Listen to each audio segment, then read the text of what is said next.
Oi, gente! Hoje a gente vai falar sobre um assunto, ó. Eu trouxe a minha identidade, porque a gente vai falar sobre identidade. É, exatamente, identidade. Eu vou deixar ela aqui do lado. Eu acho, na minha humilde opinião, se você tá aqui assistindo esse vídeo, hoje vai ser o primeiro vídeo falando. Uau! E eu tô de óculos, que loucura! Vai ser o primeiro vídeo onde eu vou conversar. Eu acho muito legal esse estilo de vídeo e os outros foram mais vlog e tal. Hoje a gente vai falar sobre os nossos pensamentos, sobre as nossas coisas. Eu sei que eu tô falando sozinha, mas eu vou considerar como se a gente estivesse conversando aqui. E a gente vai falar sobre identidade. Polêmico, né? E assim como tá no nome, identidade e futuro. Gente, eu peguei aqui no dicionário pra gente ver o significado da palavra identidade. Identidade significa conjunto de qualidades das características particulares de uma pessoa que torna possível sua identificação ou reconhecimento. Não se sabe a identidade do criminoso. Foi um exemplo aqui.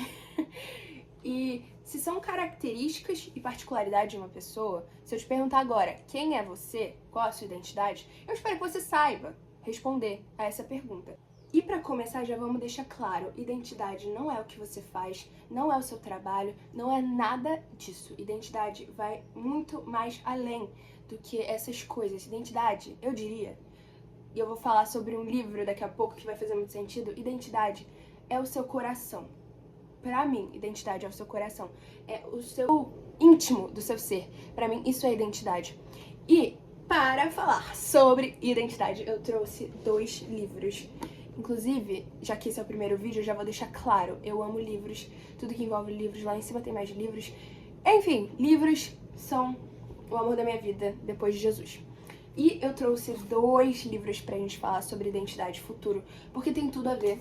Eu tô com a minha capivara aqui, inclusive, e eu já vou falar outra coisa. Eu tenho uma mania muito feia de achar vários assuntos no meio de um assunto, e aí minha mente é uma teia, e aí toda hora tem alguma coisa. Sabe a teia alimentar? É teia alimentar? É. A minha mente é uma teia, e toda hora eu falo sobre coisas diferentes. Mas voltando para os livros, eu trouxe Manso e Humilde, do Dan Ortlund, que é um livro muito famoso no meio cristão. Ele é maravilhoso. Eu não terminei ele, mas eu precisei trazer esse livro porque ele tem falas muito importantes em relação a isso. E trouxe, deixa eu de cabeça pra baixo, Amores Verdadeiros, da Taylor Jenkins Reid. Taylor Jenkins Reid, uma escritora super famosa aqui na nossa sociedade atual. E esse livro fala muito sobre uma coisa que a gente vai falar, que é futuro. Eu acho que esse fala sobre um pouco de identidade, esse um pouco de futuro, e eles se misturam. São livros que não tem nada a ver, assim, ao olho humano, mas na verdade tem tudo a ver, tá? Começando com Manso e Humilde, eu vou ler pra vocês uma parte desse livro que tocou meu coração, assim, de uma forma muito profunda e me fez repensar muito em relação a quem eu sou. E esse livro, Manso e Humilde, fala sobre Jesus, pra quem não sabe, e fala sobre o caráter de Jesus. Se eu te perguntasse hoje, você pode ser cristão, pode ser não cristão, mas se eu te perguntasse hoje quem é Jesus, talvez você não responderia corretamente. Pensa aí, quem é Jesus? Muitas pessoas poderiam falar, é o Deus encarnado, que veio, morreu na cruz. Até pessoas que não acreditam falariam isso, é uma pessoa. Só que Jesus, ele não quer ser definido como alguém que fez algo, mas como alguém que existe, que é uma pessoa. E você também, você é além das coisas que você faz. Você não é só, meu nome é Mariana e eu vou pra academia toda semana. Essa sou eu. Não, não é você. Você é muito além disso. E eu vou ler uma partezinha que fala um pouco disso. Uma esposa pode falar muito sobre o marido. Sua altura, a cor de seus olhos, seus hábitos alimentares, sua formação, seu emprego, sua habilidade nas tarefas domésticas, sua personalidade, seu melhor amigo, seus hobbies, seu perfil no teste, 16 personalidades, seu time de futebol. Mas o que ela pode dizer sobre aquele olhar carregado dele ao jantarem no seu restaurante favorito? Em resumo, como ela pode comunicar para outra pessoa o que está no coração do seu marido? Uma coisa é descrever a fala, o comportamento, a aparência do seu marido. Outra coisa bem mais profunda e real, descrever o coração dele para você. É o mesmo com Cristo. Uma coisa é saber as doutrinas da encarnação, da expiação e centenas de outras doutrinas vitais. Outra coisa bem mais reveladora é saber sobre o que está no coração dele para com você. E antes de eu continuar, eu queria falar que esse livro foi um presente da minha amiga Maria Luísa. Malu, eu te amo. Se você estiver assistindo, provavelmente não. Mas essa frase, cara, esse parágrafo, basicamente, ele é muito interessante porque uma coisa é você saber sobre a fala, o comportamento, a aparência. Uma coisa é você saber sobre a sua fala, sobre a sua aparência, sobre as coisas que você faz, as coisas que você gosta. Outra coisa muito mais profunda é você conhecer o interior do seu coração. Já parou pra pensar nisso? Uma coisa é você gostar de ir à praia, uma coisa é você gostar de escutar certo tipo de música, você gostar de certo esporte, você ser um atleta, ou então você não gostar de esporte, mas e aquilo que tá no seu interior? Aquilo que ninguém consegue ver. E eu vou dar um exemplo meu. Fazendo terapia, eu comecei a terapia quando eu tinha 14 anos. 14 aninhos. E eu aprendi e eu entendi que eu era uma pessoa emocionalmente profunda. É uma pessoa que simplesmente sente uma emoção de uma forma diferente. Tem pessoas que não sentem emoções de formas tão profundas e intensas como eu sinto. E quando a gente olha para Jesus Cristo de Nazaré, ele viveu como um homem. E ele tinha sentimentos, ele fazia coisas, ele tinha hábitos, ele era um carpinteiro. Mas em nenhum momento na Bíblia ele foi definido como um carpinteiro.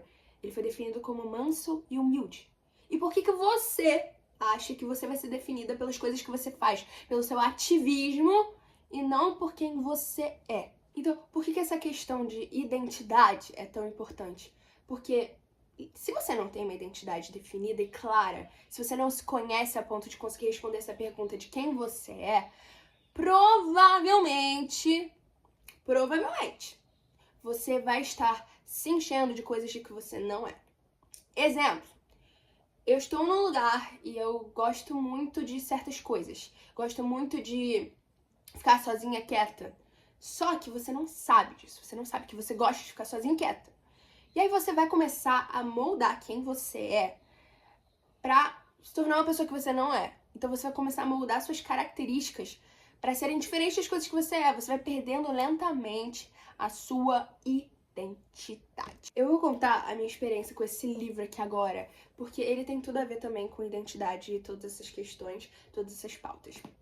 Então, eu comprei esse livro quando eu tinha 15 anos, numa Book Friday da Amazon, e eu tinha me convertido naquele ano. Eu me converti e eu comecei a ler esse livro. Quando eu comecei a ler esse livro, eu vou contar a história dele. Basicamente existe... Eu vou dar spoiler, tá? A gente perdoa. Me perdoa se você quiser ler esse livro, eu já dei spoiler dele pra quase todas as pessoas. Não é um livro que eu recomendo pra todo mundo, não. Porque eu li quando eu tinha outra cabeça. Mas é um livro muito bom, muito interessante. Inclusive, eu tô olhando aqui, eu tô relembrando do livro, porque eu esqueço.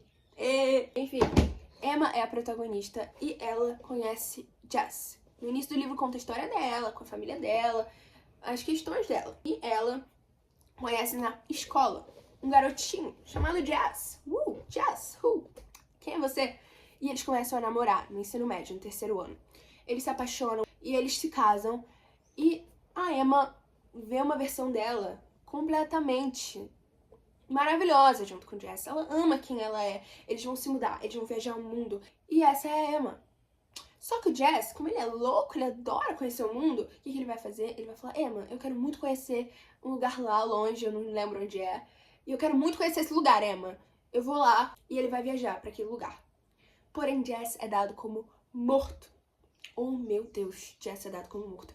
E Emma entra num luto muito forte, porque ela perdeu o melhor amigo dela, ela perdeu o primeiro amor dela. E ela entra nesse luto, nessa questão. E esse luto muda completamente quem ela é. Esse luto transforma ela em outra pessoa. Ou seja, a identidade dela é mudada. Não totalmente, mas a identidade dela, de certa forma, mudou. E ela começa a gostar de outras coisas, ela começa a ressignificar coisas, porque ela entrou num luto. E uma coisa que eu aprendi com minha mãe, pra quem não sabe, minha mãe é psicóloga, luto não é só a morte de alguém. O seu luto pode ser uma coisa que você não conseguiu, uma amizade que você perdeu, um lugar que você amava muito, mas deixou de ir. O seu luto pode ser coisas que não envolvem morte. Nisso que ela entra no luto, que muda completamente quem ela é, ela conhece um carinha chamado Sam. Sam! Pois é, Sam. Nisso que ela conhece o Sam, ela se apaixona por ele. Só que dentro dela, ela sentia, nossa, eu acho que é errado. me interessando por ele. E então ela se apaixona por ele e ela resolve dar uma nova chance para o amor. E nisso, adivinhem quem é dado como vivo? Meu óculos até mexeu. Adivinhem quem é dado como vivo? Exatamente, Jess reaparece na vida de Emma. Do nada, o cara que ela amou, o primeiro amor dela, que tinha sido dado como morto, aparece. Meu Deus do céu! E ele apareceu. E aí nisso, há um choque, né? Há um choque de identidade, porque ela amava ele quando ela tinha 17 anos. Ela tinha uma visão do mundo completamente diferente do que ela tem hoje. E o luto mudou quem ela é, mudou a mente dela, literalmente. E aí quando eu li aquilo, eu fiquei... Eu me identifico muito com você, viu, mocinha? E ela teve que entender que ela não conseguiria voltar com o Jess porque ela não era mais a pessoa que ela tinha conhecido ele. Ela não era mais a pessoa que amava viajar, que amava viver loucamente. Agora ela era uma pessoa que tinha sido reajustada pelo luto. E ela gostava de livros, agora ela gostava de ficar em casa. E o Jess, não, ele tinha sonhos, ele tinha outras coisas na mente dele. E ela teve que falar, ok, eu não sou mais a mesma pessoa. E o meu futuro foi mudado pela minha identidade. Se a Emma tivesse falado, nossa, mas eu vivi tantos momentos importantes com o Jess, ele foi meu primeiro amor, e não tivesse olhado pra identidade dela, ela teria voltado com ele e ela teria vivido uma vida totalmente infeliz. Talvez você viva situações na sua vida que parecem muito certas, parecem incríveis, mas não tão alinhadas com quem você é. Não tem nada a ver com quem você é. E uma vez eu criei uma frase na minha cabeça que era: talvez o que você chama de identidade é, na verdade, várias máscaras que você colocou pra se encaixar em lugares. Talvez o que você acha que é você, na verdade, é o que você fingiu ser você pra ser aceito. E se a Emma tivesse colocado essa máscara e falado, não, eu quero ficar com o Jess, porque é o que eu achava certo há anos atrás, ela teria sido extremamente infeliz, porque ela estaria indo contra a identidade dela e tendo um futuro miserável. Então, o seu futuro tem tudo a ver com a sua identidade, pelo amor de Deus. Em Manso e Humilde, em provavelmente toda a Bíblia, fica claro que Jesus sabia quem ele era e sabia por que ele estava aqui. Ele era filho de Deus, escolhido, amado, e ele não se deixava levar pelas situações que aconteciam com ele. Ele sabia que ele estava aqui nessa terra com um propósito, uma missão, e ele vivia a vida não um dia após o outro, mas com uma certeza de que ele tinha algo para fazer. E talvez a gente viva a vida um dia após o outro porque a gente ainda não entendeu a nossa identidade. Porque o que você é hoje vai definir quem você vai ser amanhã e as decisões que você toma hoje. Se você tá alinhado com quem você é, tem uma expressão italiana, eu não me lembro o nome, mas ela diz que pessoas magnéticas são pessoas que estão alinhadas com quem elas são.